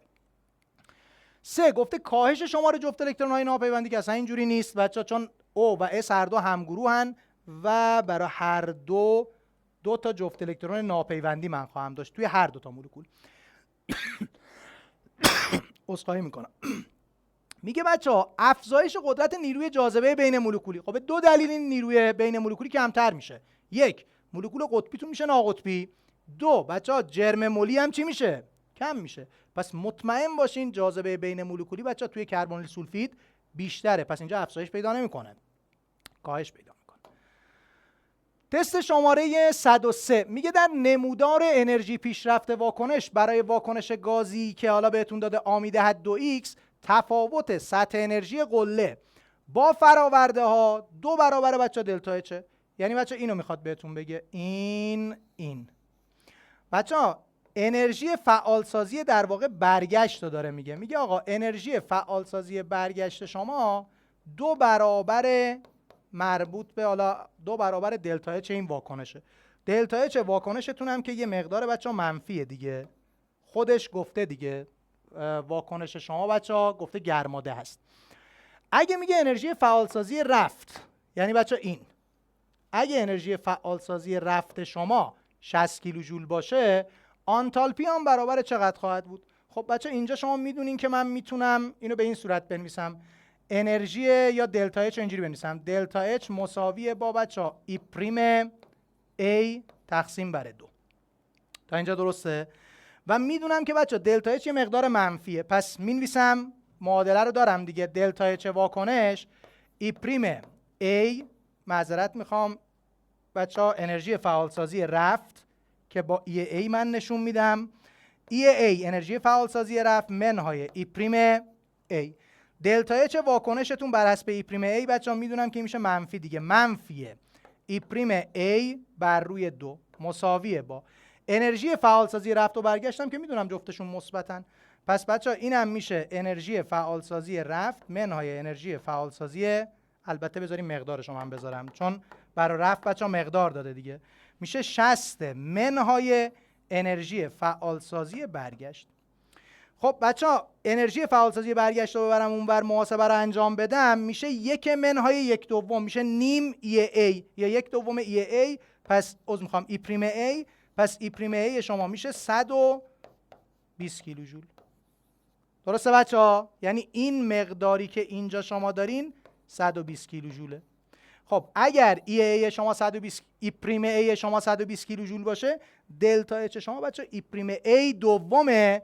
فقط یادتون باشه علامتش هم هرچند نیازی نیست یادتون باشه، همش هم مثبت گذاشته دیگه، میشه منفی 60 یعنی گزینه سوم. تست شماره 104 میگه اگه در یک واکنش تعادلی با اجزای گازی با افزایش حجم ظرف و افزایش دما تعادل به یک سمت جابجا شود، کدام مورد در مورد این واکنش درسته؟ پس بچه‌ها من میتونم دو تا حالت رو فرض بکنم. فرض اول واکنش شما یه واکنش گرماگیر باشه به علاوه بیاد مثلا فکر کنیم بچه‌ها یه آی من گازی داشته باشم، این بیاد تبدیل بشه به 2 تا بی در حالت گازی، دما رو افزایش بدم، حجم رو افزایش بدم. بچه‌ها میدونین که به سمت تعداد مول بیشتر میره اگه حجم رو افزایش بدم، دما رو هم که افزایش بدم برای من تولید فراورده رو بچه‌ها مطلوب میکنه. درسته؟ یه حالت دیگه‌ش هم اینه که بچه‌ها من بیام اینجا بشه مثلا 2 آی گازی تبدیل بشود به بی در حالت گاز ضریب استوکیومتریش هم 1 به علاوه کیو. یعنی یه حالت گرماده رو در نظر گرفتم، یه حالت گرماگیر. حواستون هم باشه ضریبا رو بچه‌ها تغییر دادم که این شرط برقرار باشه. میگه اگه واکنش گرماده باشد، یعنی بچه‌ها این حالت پایین، میگه شمار مول‌های فراورده ها بیشتر از شمار مول‌های واکنش دهنده است. میبینین که غلطه، پس این گزاره جواب ما نیست. میگه اگه واکنش گرماگیر باشه بچه‌ها، یعنی این با افزایش حجم ظرف رو شما زیاد کنین، قبول داریم به سمتی میره که تعداد مول گازی بیشتری داره. گفته درصد مولی واکنش دهنده ها افزایش می‌یابد. اتفاقا بچه‌ها درصد مولی چون واکنش بیشتر براتون بیو تولید میکنه، باید درصد آ چی بشه؟ کم بشه. پس اینم غلط. 3 گفته اگر با افزایش دما ثابت تعادل واکنش بزرگتر شود، یعنی بچه‌ها واکنش شما قطعا باید چی باشه؟ گرماگیر باشه. یعنی دارم بررسی میکنم. میگه افزایش حجم ظرف واکنش سبب کاهش میزان پیشرفت واکنش میشه، که اینم غلط. حجم رو زیاد کنین بی بیشتری تولید میشه. چرا؟ چون ضریب استوکیومتری فراورده بچه اینجا بالاتره. پس قطعا جواب شما میشه گزاره 4. بذاریم بررسیش هم بکنیم دیگه. میگه اگر با افزایش دما ثابت تعادل واکنش کوچکتر شود، یعنی گرماده باشد، کاهش حجم ظرف واکنش، حجم ظرف رو کم بکنیم بی بیشتری تولید میشه، تعادل را به سمت افزایش درصد مولی فراورده ها میبرد. کاملا هم درسته. و سوال آخر، سوال 105 میگه بچه‌ها در یک ظرف 2 لیتری دربسته 9 مول گاز SO3 وارد میشود تا تعادل گازی SO3 میدهد SO2 به علاوه O2 حالا با ضرایب استوکیومتریشون برقرار بشه، در دمای معین برقرار بشه. اگه مجموع شمار مول‌های فراورده 3 برابر شمار مول‌های واکنش دهنده باشد، ثابت تعادل رو به دست بیارین که خیلی هم ساده است بچه‌ها. SO3 شما 9 موله، 9 بچه‌ها توی لحظه تعادل، اینجا حالا می‌نویسم TAQ، 9 منهای 2x میشه.